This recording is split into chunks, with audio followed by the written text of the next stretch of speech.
My name is Emma. I am 28 years old, and I live in a quiet neighborhood in Chicago called Lincoln Park.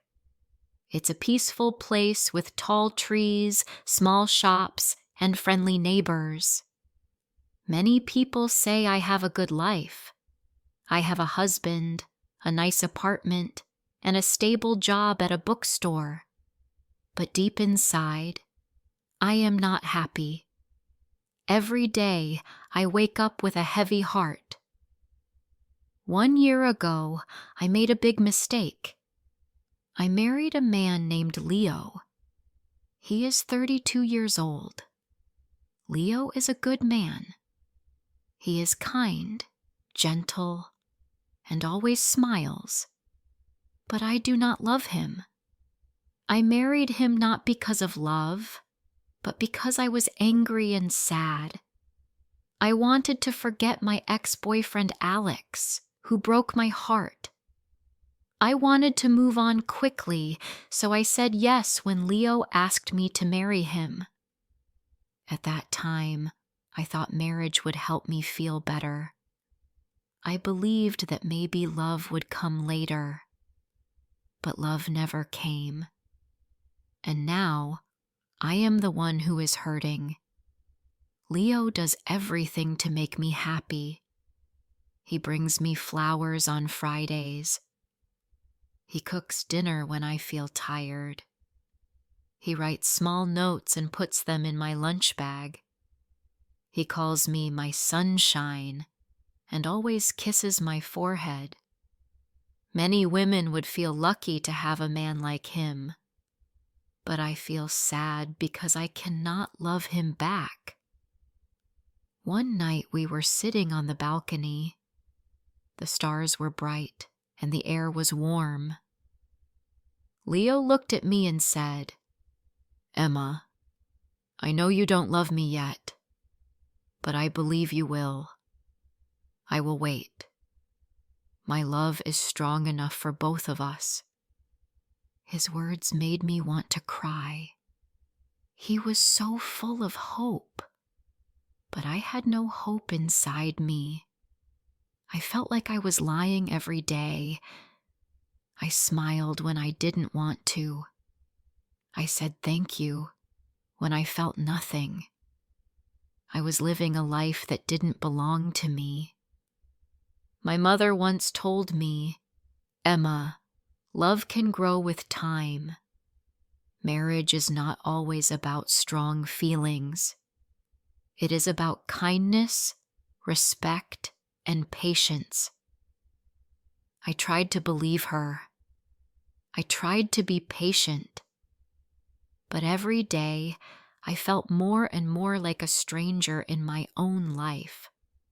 One Friday evening, Leo made a special dinner for me. He cooked my favorite dish, chicken pasta with garlic bread. He lit candles, played soft music, and even wore the blue shirt I liked. He said, "This is for you, Emma. Emma, you are my everything." I looked at him, smiled a little, and said, "Thank you." But inside, I felt empty. I could not enjoy the food. I could not enjoy the music. I felt like I was acting in a play, not living a real life. After dinner, Leo took my hand and said, "Let's go for a walk." We walked to the small park near our apartment. There, under the old oak tree, Leo had proposed to me 1 year ago. He smiled and said, "Remember this place? I told you I would love you forever." I looked at the tree, then at him. I wanted to scream, "I don't love you, Leo!" But I stayed quiet. I didn't want to hurt him. He looked so happy, so full of love, and I felt like a terrible person. That night, I couldn't sleep. I stared at the ceiling for hours. I thought about my life, my choices, and my heart, I asked myself, will I ever feel happy again? The next morning, my best friend Nina called me. She said, "Emma, your voice sounds tired. Are you okay?" I wanted to say yes, but I couldn't lie, so I told her the truth. "I don't love Leo," I said softly. "I married him because I wanted to forget someone else. But I feel trapped now. I feel sad every day." Nina was quiet for a moment. Then she said, "Maybe you need some space. Maybe time apart will help you understand your heart better." I shook my head. "It's not time, Nina. My heart just doesn't feel anything for him." Later that day, I sat with Leo on the sofa. I tried to speak. "Leo," I said, "I need to talk to you." But before I could say more, he stopped me. "I know what you're going to say," he said quickly. "Please don't give up on us yet, Emma. I still believe we can make this work." His eyes were full of hope again, and I felt worse. I didn't want to destroy his hope, but I knew I couldn't give him what he needed. I felt tired, like I was carrying a heavy bag every day. One Sunday, Leo asked me something that shocked me. "Emma," he said, "do you want to have a baby? I think it will bring us closer." I froze. I didn't know what to say. The idea of having a child with someone I didn't love scared me. I looked down at my hands and said quietly, "I'm not ready, Leo." He nodded slowly. He looked hurt, but he didn't push me. That made me feel even worse. He was always gentle, always kind, and I was always silent, always distant. That night, I wrote in my journal, "I feel like I'm drowning in this marriage. Leo is a good man, but I can't be the wife he deserves." I also wrote, "Sometimes I want to leave, but I'm scared. What will people think? Will they say I am selfish? Will they say I didn't try hard enough?" One evening, I packed a small bag. I planned to leave. I looked at Leo while he was sleeping. He looked peaceful. He looked happy. I stood by the door holding my bag, but I couldn't do it. I put the bag down and sat on the floor.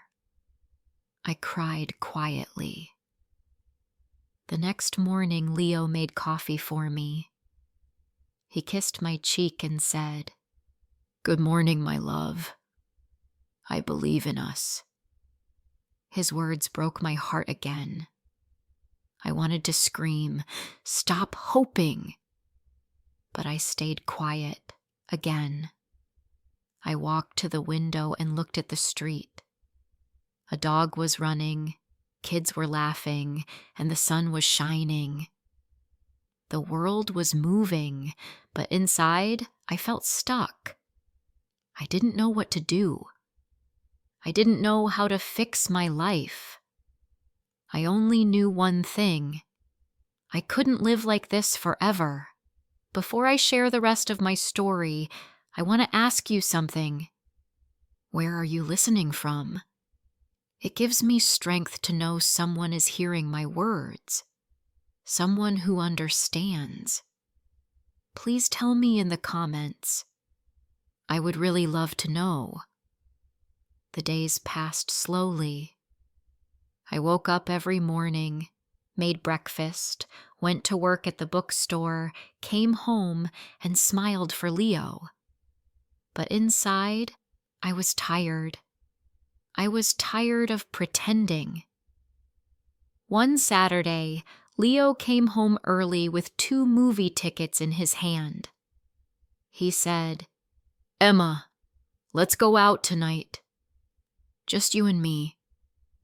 I want to see you smile again." I nodded and said, "Okay." But I didn't want to go. I just didn't want to say no. That evening, I wore a nice dress and put on lipstick. I looked happy, but I didn't feel happy. At the theater, Leo held my hand. He laughed at the funny scenes. He looked at me often, hoping to see joy on my face. I tried to smile, but my smile didn't feel real. After the movie, he said, "That was fun, right?" Said, "Yes, it was nice." But deep inside, I felt cold. When we reached home, Leo made tea for both of us. We sat on the couch, and he put his arm around me. He whispered, "I missed you, Emma." I looked away. I didn't answer. I felt bad. I knew I was hurting him every day, not with words, but with silence. The next morning, I went to see my friend Nina. We sat at a cafe near the lake. The sky was cloudy and the wind was cold. Nina looked at me with worried eyes. "Emma, you don't look well," she said. "You look tired." I took a deep breath and told her everything again. "Nina, I feel like I'm in a box with no door. I want to leave, but I'm scared. Leo is a good man. Everyone will hate me if I hurt him." Nina took my hand and said, "No one can live your life for you. If you are not happy, you must be honest. Leo deserves the truth, and so do you." Her words touched me, but they didn't take away the fear. What if I hurt Leo too much? What if I regret leaving? That night, I sat by the window and looked outside. The street was quiet. Lights from other homes were glowing. I wondered if people in those homes were happy. Did they also pretend like me? Leo came and sat beside me. He looked at me with gentle eyes and said, "Emma, you've been so quiet lately. I feel like I'm losing you." I wanted to tell him the truth, but I couldn't. I looked at him and said, "I'm just tired. Work has been busy." He didn't say anything. He just nodded. I could see the sadness in his eyes. The next week, Leo planned a short trip. He said, "Let's go to Lake Geneva for the weekend. Just you and me. Maybe the fresh air will help." I didn't want to go, but I said yes again. I didn't want to hurt him. We drove for 2 hours. The lake was calm, the trees were green, and the sky was blue. It was beautiful, but I felt nothing inside. Leo booked a small hotel by the water. In the evening, we walked along the shore. He took pictures and laughed. He held my hand and said, "This is nice, right?" I didn't know what to say. My heart was silent. I felt like I was walking in a dream that wasn't mine. That night in the hotel, Leo gave me a small box. I opened it and saw a necklace with a tiny heart. He said, "This is for you. My heart is yours." I looked at the necklace and felt tears in my eyes. Not because I was happy, but because I knew I didn't deserve his love. "Thank you," I said, my voice low. Later, when he fell asleep, I sat on the floor near the bed. I didn't want to cry out loud. I just sat there, thinking. I thought about the day we met. I remembered how kind Leo was to me when Alex left. He helped me, listened to me, and made me smile again. But I never felt love for him. I married Leo because I was broken. I didn't think clearly. I thought being with someone nice was better than being alone. But now I see. It is worse to live without love. When we came back to Chicago, I started writing letters to myself. I didn't show them to anyone. I just wrote what I felt. One letter said, "Emma, you are not a bad person. You made a mistake, but you didn't do it with hate. You wanted to feel better, but now you must be brave. You must find your truth." Another letter said, "Leo is not your enemy. He is a good man, but he is not your home.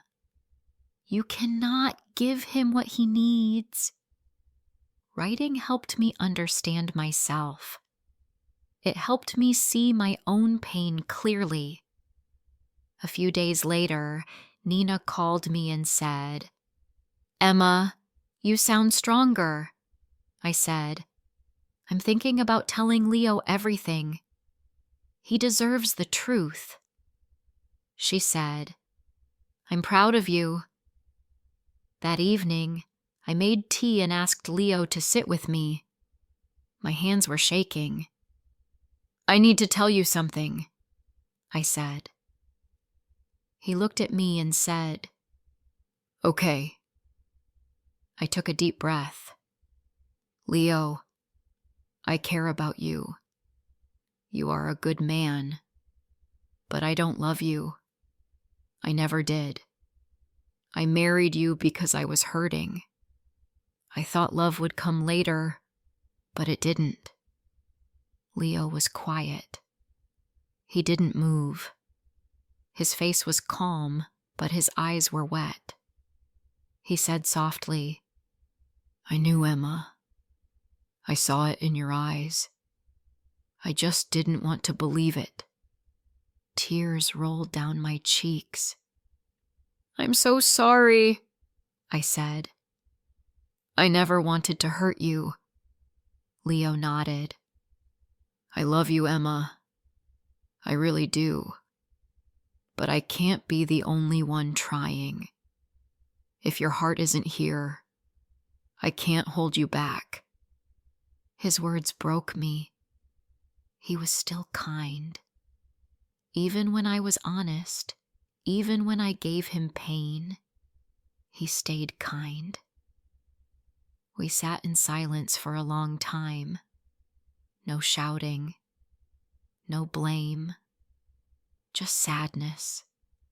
Real, quiet sadness. That night, I slept on the couch.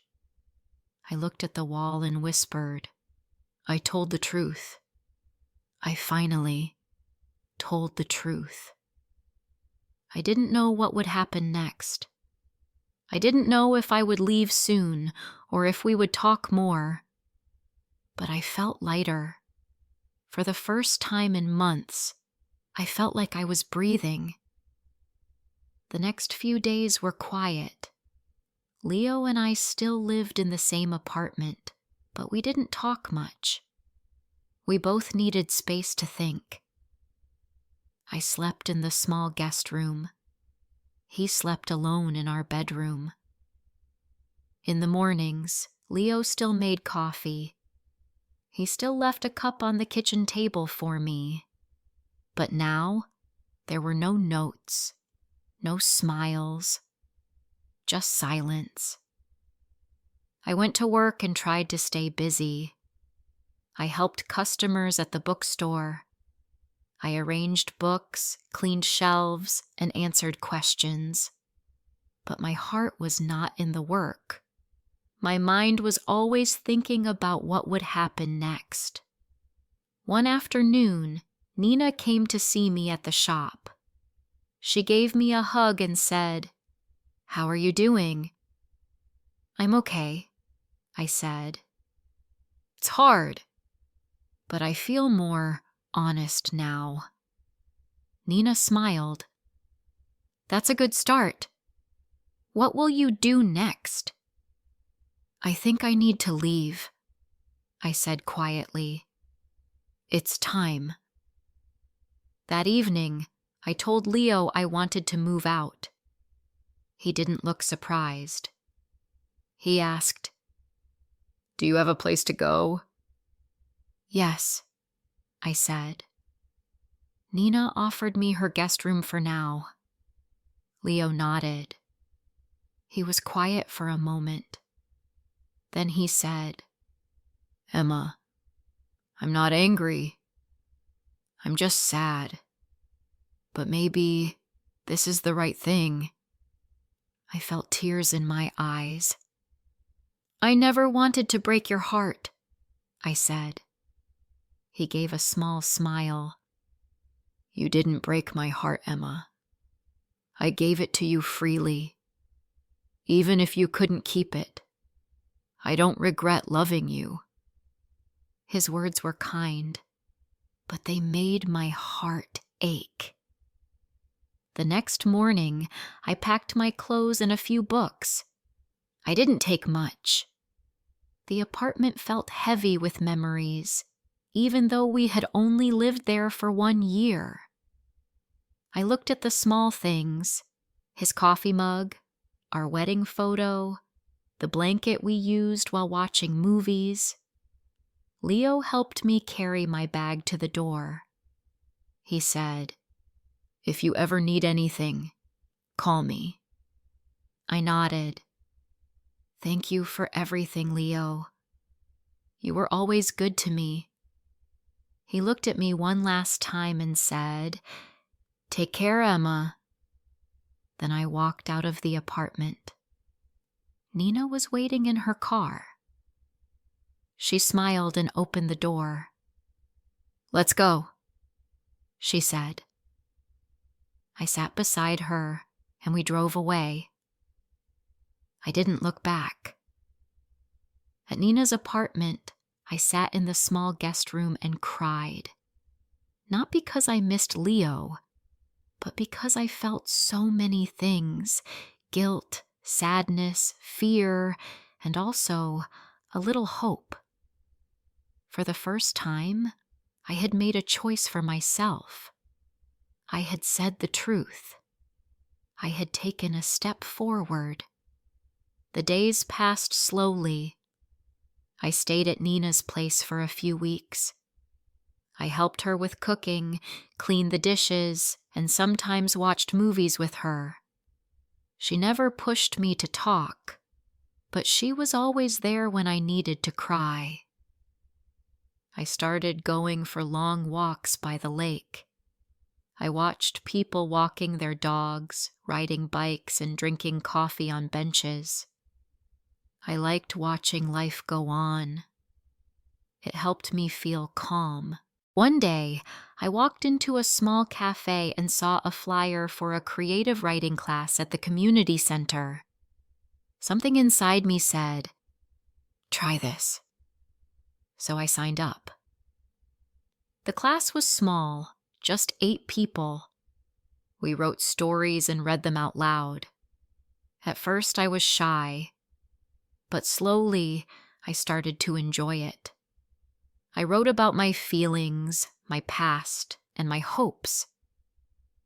One evening after class, I wrote something in my notebook. I lost love before I even found it, but now I am finding myself. That sentence made me smile. A few weeks later, I got a message from Leo. He wrote, "Hi, Emma. I just wanted to say, I hope you're doing well. I'm taking some time for myself too. I've joined a cooking class. It helps me stay busy. No pressure to reply. Just wanted you to know I'm okay. I stared at the message for a while.